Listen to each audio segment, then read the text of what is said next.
Welcome to Refinery Injury Podcast.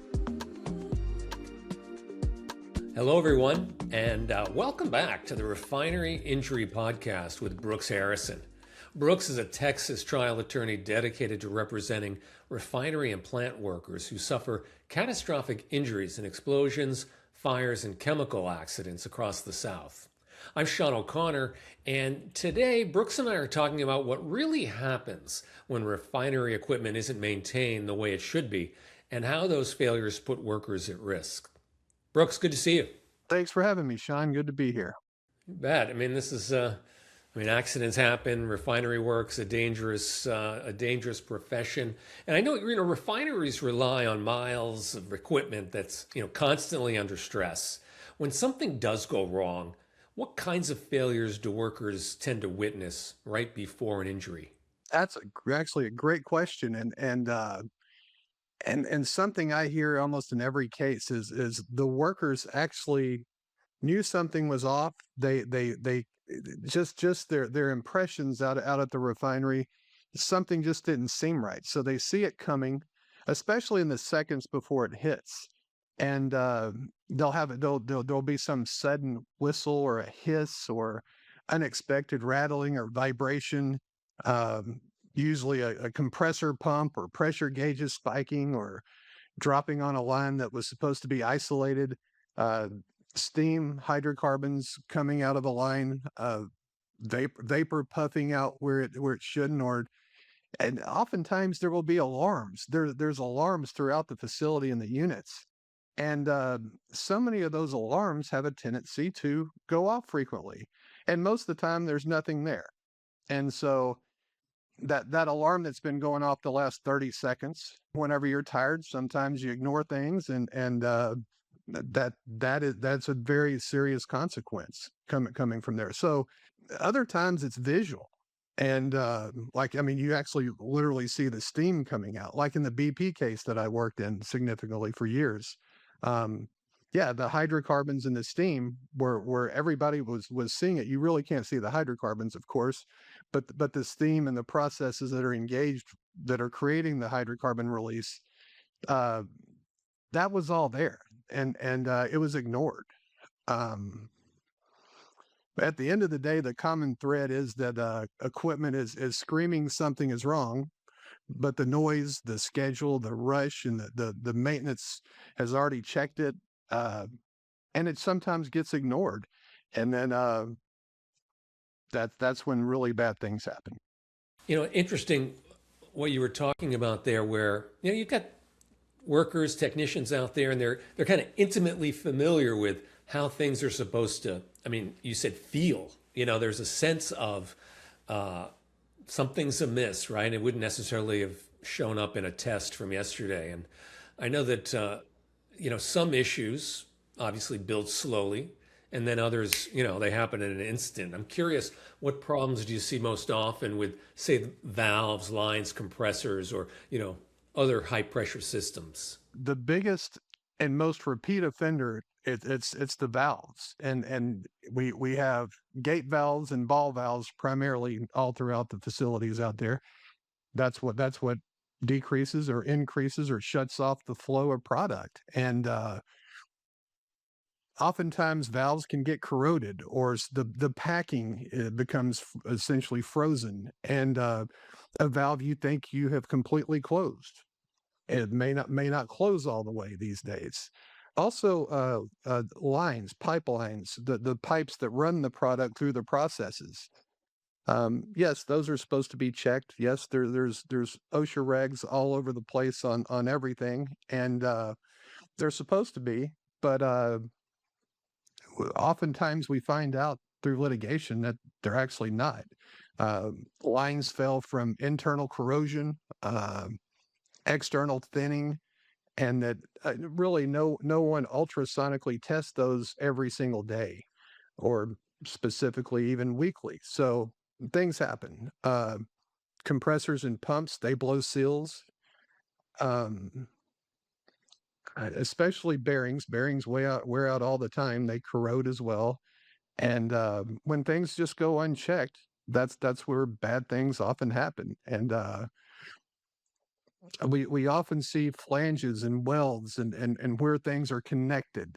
And that's where the failure often happens, and that's where the testing is the testing has to occur there, and it has to happen probably a lot more than it does.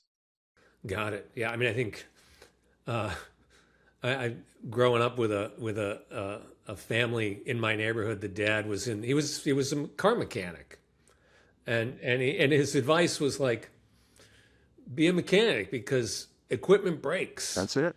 and That's it. anybody can relate to that. And so certainly out there on in a refinery situation where the stakes are higher, the equipment's bigger, literally the pressure is higher. It's not surprising that there needs to be a regular maintenance program adhered to. And I know contractors, they're out there, they're working with equipment that they didn't install, they don't control it. How does that sort of disconnect in the chain of command contribute to dangerous situations on a crowded job site? Well, yeah, I mean, poor maintenance is it obviously poor maintenance is the number one cause of why I have a job. So if it wasn't for those maintenance failures, I would be talking to you about a different subject or nothing at all, probably. Um, but yeah, the poor maintenance shows up as ignored warning signs. Essentially, everyone on the crew can see, but no one really has time to fix it. And you'll see a flange weeping a little bit one day, and nobody really has time to do it because remember they're in a rush to hurry and get this thing done. They're in and out, moving on to the next facility, next job, next whatever they're up to. Um, they'll ignore a little steam coming out of a line. They will have vibration monitors that'll alarm, but you just you go turn it off and you keep on moving. Um, you'll see overdue preventative maintenance stickers on pumps that haven't been greased in months. I've heard about that a whole lot. Temporary clamps or wraps that were just supposed to be temporary fixes until the next maintenance folks came. It's been there for 5 years. Um, you see it. You see it. Pressure relief valves that have never been bench tested after the process has started up. They just assumed it was going to work. I mean, that happens every day. Um, and then the paperwork, all the logs, and how important the logs are in maintenance and safety is whenever you're passing the torch from my shift to the next shift, those logs actually have to be complete. Those logs we have to know what happened before so that we can properly do what we're doing now. And we find Brooks, sorry to interrupt you. I got a oh, question because this relates to a conversation I had in a different industry. Are the logs that you're talking about, are they digital logs? Are there actually handwritten logs out there? What's the state of the it's industry? both, but there's actually a system called the CMMS system, and that's the computerized maintenance management system. And that is basically taking over the industry today. And so yes, everything is logged in, but at the same time, the folks that are logging into that computer, they don't want to do anything that's going to deter the mission, and the mission is getting that product back up and running and making money.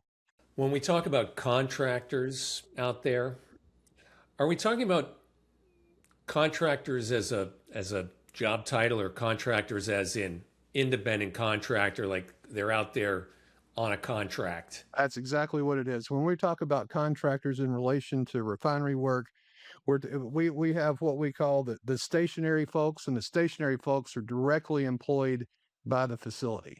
So whatever facility they're employed, the operators oftentimes, most of the time, all the time, are direct employees of the facility.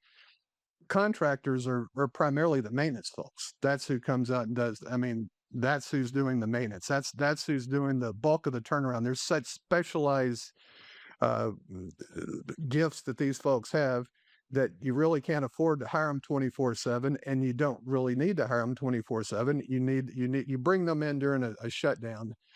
They do all the maintenance during that shutdown. That unit should be up and running for whatever period that it was qualified under OSHA and under federal law. So essentially, Got it. that's what it is. Walk me through this. So a critical piece of machinery fails, let's say, and the immediate reaction, I'm guessing, on a busy job site is chaos. So From what you've seen, what tends to happen in the moments after workers realize, okay, something isn't functioning the way it should? Like what's the scenario? First things first is contractors walk into a facility, they walk into equipment that they didn't design, they didn't maintain, they never maintained the equipment, and usually they can't even look at a full history of that equipment. And so what do they rely on? They rely on the owner operators lockout, tag out, and permit system. Uh, they literally look at as many permits that they all are going to say safe equipment. They're not going to be bringing you out there when it's unsafe, are they? And but they don't tell you about the three near misses that happened 2 months ago, or the fact that they're about to open a unit that has a history of severe leaking or hydrocarbon release or whatever it may be. Uh, Example, like a scaffold crew might rig off a pipe rack that the refinery knows is thin, but they hadn't replaced. Well, nobody knows that but the refinery. A welder might be doing hot work near a hot line, a gaseous hydrocarbon line. They don't know that, and so that's why it's supposed to be steps and essentially hard borders that keep folks from entering into those spaces or doing that type of work. And that's the problem is oftentimes in the mad rush, it's not well documented. And then here we are at ground zero. Yeah. And so then keep going. So that, okay, so, welder in a hot space, near a hot pipe or whatever it is, something happens, the proverbial, what hits the fan. Uh, what happens, moments later? Like what's happening there? As soon as an event, an explosion or a burn or a fire or a massive injury or whatever it may be, uh, honestly, from the word go, it's absolute chaos. It's panic. It's chaos, especially if one of your coworkers is lying there injured. Um, and then there's two things that really start going on at that point. It's trying to extract the injured party and also extract the non-injured workers, getting them the hell out of the unit and as safely as they possibly can. While at the same time, you're going to have the safety folks rushing to it and at least trying to figure out, hey, what do we have? We got to diagnose it first, and then you have to eliminate what's causing the injury and the potential explosion and potential catastrophe at the same time. So there's a lot of things going on. So and so the initial part is you're going to have a lot of folks trying to get out, and then you're going to have quite a few folks trying to get in. And so then in that same scenario, right, investigations are happening. I'm wondering what parts of an investigation help reveal whether, let's say, a company skipped inspections or delayed repairs or ignored the warning signs, stuff that you were talking about earlier. What happens there? Yeah, no, the investigation zeroes in immediately, whether it's the feds or whether it's your lawyer. We're going to zero in immediately on maintenance and inspection records. I mean, that's the first thing we're going to do. We're going to go look for overdue PM work orders. We're going to go look at the ultrasounds of the thickness readings that were never acted on. We're going to go look at vibration logs that trended upward for weeks. We're going to go look at relief valve test reports that were faked or skipped. And then next comes the management of change documents and any temporary repairs that never got made permanent. And a pre-job hazard review that should have been flagged, the known bad equipment out there. Um, and then immediately after, well, actually probably contemporaneously with that, we're doing everything we can to get witness statements. And you want to get those immediate impressions from the actual witnesses, the folks that lived it. And oftentimes you'll find a lot of crazy statements get made. And it's often like OSHA citations or internal audit findings from previous turnaround almost always surface, and it usually ties straight to the company or whoever had control. Well, when you say crazy statements emerge, what do you mean? Like s- just such bad oversight? Sean, I told you about that leak last week. Why didn't you do anything about it? Now I'm saying it after the fact. Got it. Yeah. Yeah. I whispered to you. I didn't record it, but I whispered to you. So yeah, and you didn't Okay. act on it, so that's on you, not me, even Right. though I didn't record it. Yeah. Well, okay. So we're running up on time here, but I want to, maybe a little brass tacks point of view here. For contractors who are, moving from site to site, which is, part of that job. What do you recommend they pay attention to that can help them stay alert when the equipment around them doesn't look or sound right? There's just that sixth sense. What do you recommend that they do? Listen, whenever you're at a new place, and I always tell everybody, every time you go out to a facility, act like it's your very first time, because truly it is your very first time, with that combination of folks passing along information that can make you safe, or make you not safe. And so listen also with more than your ears. Um, Feel the vibration through your gloves. Watch for new drips that you may see out there, or actually find the drips that you're seeing. Is this supposed to be dripping, or is this supposed to be weeping the way it is? Is this hissing sound something I should be concerned about? Go directly to your company safety, and go directly to the premise owner safety, and ask those questions. Always ask those questions. Always be cognizant. And something that we always tell everybody to do: don't be afraid. Document every single anomaly you find out there, whatever it may be. Something that just looks a little different, something that feels different, something that smells different. Holistically, record every bit of that. Take note of that. That can be very, very important in your future, and especially for your future safety. And so document everything, and remember that your contractor paycheck doesn't cover hospital bills or lost years of your life. So you own your senses. You have the right to stop work. You have that authority, and that is your insurance. So control that, and use that every single shift. Yeah, that sounds like great advice. I mean, part of it's like, well, yeah, but I understand too, in the heat of the moment, and you're just busy, and no one else has said anything, and but you let something slip, and catastrophes happen slowly, and then all of a sudden. Yeah, that's how Hemingway said we go bankrupt too, isn't Right. it? Exactly. Yeah. Listen, man, good to talk to you. We're out of time. Thank you so much. That wraps up today's episode of the Refinery Injury Podcast with Brooks Harrison. If you or someone you love has been injured because refinery equipment failed, visit refineryinjury.com to learn more about your options and how Brooks and his team can help.